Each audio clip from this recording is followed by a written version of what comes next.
Number 4 में बच्चों का है आकृति 6.42 जो कि आपको सामने दिख रही है। यदि रेखाएं PQ और RS बिंदु T पर इस प्रकार प्रतिच्छेद करती हैं, देखो बिंदु T पर RS और PQ इस तरह से प्रतिच्छेद करती है कि PRT आपका जो ये एंगल PRT है वो 40 डिग्री है। दूसरा आपको दे रखा है RPT 95 डिग्री। फिर आपको तीसरा दे रखा है TSQ 75 डिग्री। और आपसे बोला है क्या निकालना है, ये वाला एंगल निकालना है। ठीक है, जो चीज़ आपको दे रखी है मैंने वो लिख दिया है। PRT RPT TSQ दे रखा है, ज्ञात करना है SQT। बुक को रखते हैं नीचे और यहाँ पहले डायग्राम से समझ लेते हैं कि आंसर कैसे निकालेंगे। दो एंगल दे रखे हैं, ये तीसरा एंगल अगर आपको निकालना है तो आप सिंपली बोल सकते हैं कि त्रिभुज के अंतःकोणों का योग कितना होता है, 180 के बराबर होता है। इन तीनों का योग 180 के, दो दे रखे तीसरा निकालना है तो क्या इजीली आप निकाल सकते हैं। फिर आप क्या देखेंगे कि ये जो एंगल बन रहा है इसके सामने एक क्या बनेगा, शीर्षाभिमुख कोण बन रहा है, यानी ये जितना निकल के आएगा वही कौन सा हो जाएगा, सामने वाला हो जाएगा। क्या कारण देंगे, शीर्षाभिमुख कोण। ये आपको पहले मैं बता चुका हूँ बेसिक कॉन्सेप्ट वाली वीडियो में। फिर यहाँ पे आपको दो एंगल, एक एंगल ये मिल गया, दूसरा एंगल ये मिल गया। अब ये निकालना है आपको क्वेश्चन में। तो फिर आपको यहाँ दिखेगा कि STQ आपका एक त्रिभुज है, तो इसलिए आप त्रिभुज के अंतःकोणों का योग बराबर 180 के बराबर होता है। ये लिख करके ये वाला एंगल भी निकाल सकते हैं। तो सबसे पहले इनका नामकरण कर देते हैं, 1 2 3 4 5 6। ठीक है, बिल्कुल अच्छे से आप दिखाओगे जब भी डायग्राम में आप ये काउंटिंग लिखेंगे। ठीक है, अगर आप काउंटिंग नहीं लिखना चाहते, सीधे सीधे angle P, angle R, angle T, ठीक है, एंगल S, एंगल Q के। ठीक हो गया। बट जब आप यहाँ T लेंगे तो यहाँ पे आपको अलग से दिखाना होगा कि RTP बराबर है किसके, QTS के। कारण देंगे शीर्षाभिमुख कोण।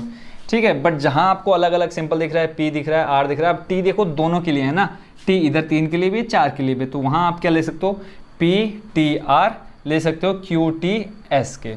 ठीक है, कंफ्यूज नहीं होना है बिल्कुल भी, बहुत इजी ये क्वेश्चन है और एग्जाम में अच्छे खासे नंबर आपको दिला सकते हैं ये क्वेश्चन। तो सबसे पहले हम निकालते हैं तीसरा एंगल, यानी 1 2 दे रखा है, ये तीसरा निकालते हैं। तो पहले हम लिख लेते हैं त्रिभुज कौन सा, PTR में, त्रिभुज PTR में। ठीक है, कोई ज़रूरी नहीं है कि आप PTR लो, आप RTP भी ले सकते हैं, वो भी आपका बिल्कुल करेक्ट होगा। तो PTR में आपका क्या हो जाएगा, angle 1 plus angle 2 plus angle 3 बराबर कितना, 180।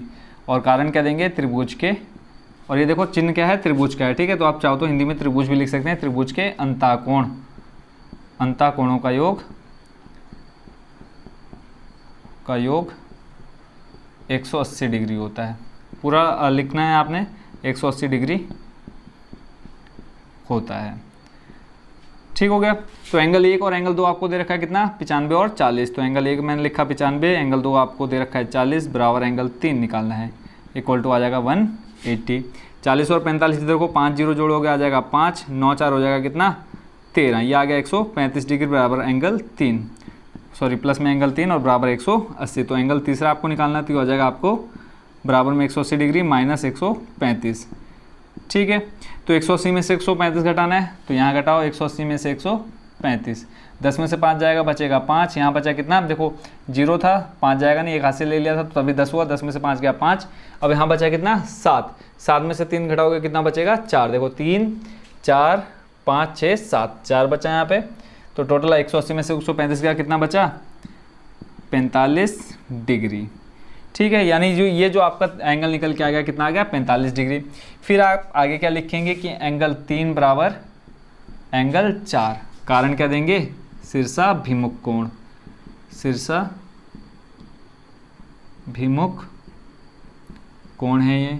शीर्षाभिमुख कोण क्या होते हैं, इनका जो एंगल होते हैं वो आपस में बराबर होते हैं। ठीक है, जितना एंगल 3 है उतना एंगल 4 होगा। तो यहाँ से एंगल 4 बराबर आप लिख सकते हैं कितना, एंगल 3 कितना आया, 45 डिग्री। दोनों बराबर है तो एंगल 4 भी कितना होगा, 45 डिग्री होगा। फिर यहाँ पे अब आपको ये वाला भी पता चल गया, ये वाला ऑलरेडी पता है, तो अब आप 6 निकाल सकते हैं इजली। तो फिर आप लिखेंगे त्रिभुज किसमें, SQT में, SQT में। तो यहाँ से आ जाएगा आपका एंगल S, जिसको आपने 5 लिखा है, तो एंगल 5, या सीधे सीधे angle 4 plus angle 5 plus angle 6, ये भी आ जाएगा 180। और फिर यहाँ पे आपने जो लिखनी है वो लाइन ये लिखेंगे, त्रिभुज के अंतःकोणों का योग 180 डिग्री होता है, यहाँ पे आपने लिख देना है। ठीक है, अब यहाँ पे एंगल 4 आपको कितना दे रखा है, अभी आपने निकाला 45 डिग्री। प्लस एंगल 5 आपको कितना दे रखा है 75 डिग्री, और निकालना है क्या एंगल 6 निकालना है बराबर 180 डिग्री।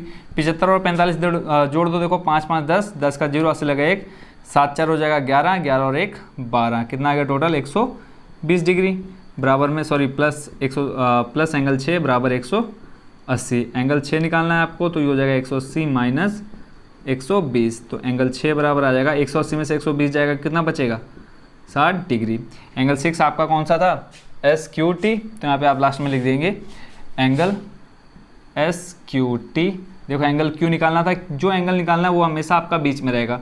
एंगल SQT बराबर आ गया आपका कितना 60 डिग्री। इसी के साथ आपका क्वेश्चन नंबर कौन सा 4 भी हो चुका है कंप्लीट।